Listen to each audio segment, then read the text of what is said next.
And also, there was an incident that it's important to reflect on it. This incident was the elections. The elections where the Al-Iraqiyya won 91 seats, Al-Maliki's State of Law coalition won 89. The government of Maliki requested that they have to recount the ballot.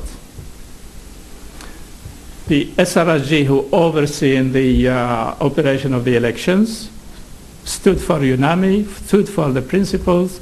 He declared that the elections were fair and just, and that there is no need for recounting.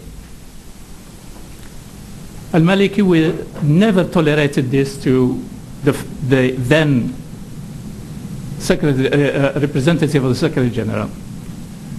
He requested that his mandate will not be renewed, and this is how we ended up with a new Special Representative of the Secretary General, who came and straight away learned the lesson that in order to achieve anything in Iraq, you have to accept whatever the Prime Minister al-Maliki dictates.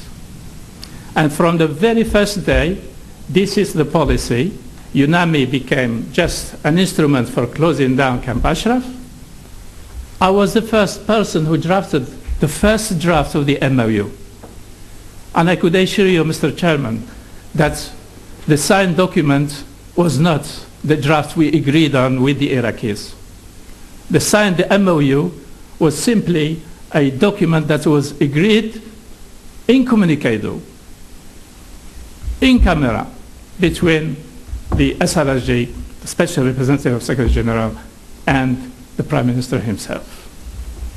So there was a fundamental change in the content and the procedure of the MOU.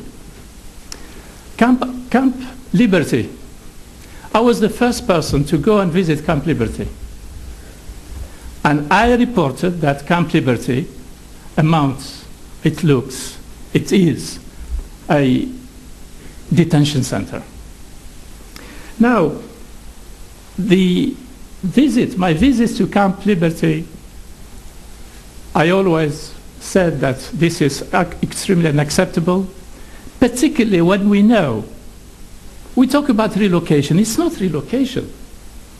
It's an eviction. It's a forcible eviction. There is a difference between an eviction and relocation. Relocation is consensual. It's in accord, in agreement with that. But an eviction, it's a forcible eviction, and the United Nations has standards and rules of conduct on how to implement a forcible eviction. The basic element is that people who are evicted should be compensated with similar standard or better. In any circumstances, not less. But Camp Liberty, I was the first one to visit it. I reported that it's absolutely unacceptable. It's a prison-like. But just not to waste your time, Mr. Chairman, I just want to read to you one paragraph of the working group of the United Nations, the Council of Human Rights in Geneva, who dealt with this issue. And their conclusion, I read, the working group considers that there is no legal justification for holding the above-mentioned persons, and meaning Ashrafis, and other individuals in Camp Liberty, and that such detention is not in conformity with the standards and principles of international human rights law, and more specifically, violates Article 9 of the Universal Declaration of Human Rights and Article 9 of 10 of the Convention on Civil and Political Rights.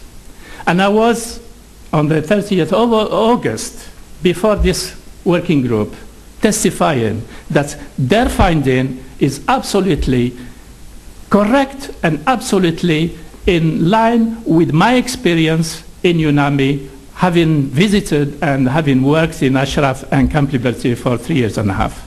Could you explain how the United Nations is able to maintain an independence in face of a regime which is obviously now making more and more demands from the Maliki government? And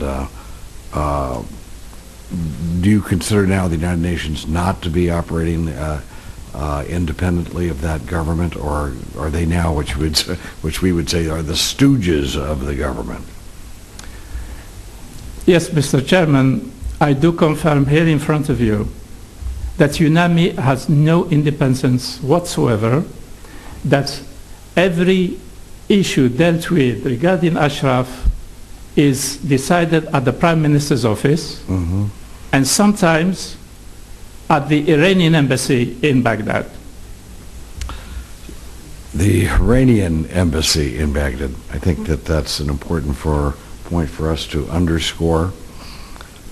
And I have to testify that from the very first day SRSG Kobler arrived to Baghdad, he tapped me on the shoulder and he said, "Hi, Mr. Ashraf," meaning I'm going to deal with you very soon. And in fact, he dealt with me in a sense that he reached the point where he removed me from every mailing list of UNAMI. As a chief of, as in charge of the fight, the leader of the team on Ashraf, I had no access to any information, any report, any document that is circulated related to Ashraf.